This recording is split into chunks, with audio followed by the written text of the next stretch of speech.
Alright guys, the Pacific Ocean is heating up in tropical activity because we have six different tropical disturbance, not six, five different tropical disturbance outlooks.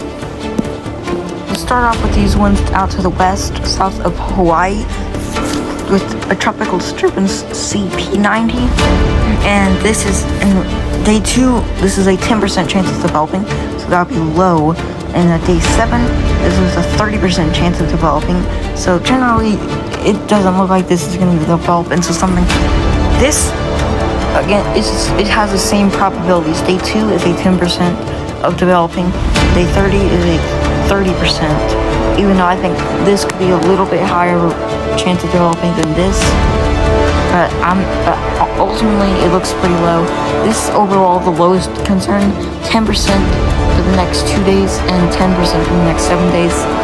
For this one, out in between here in the middle. So generally that doesn't look like it's going to develop. But here's an almost guarantee one.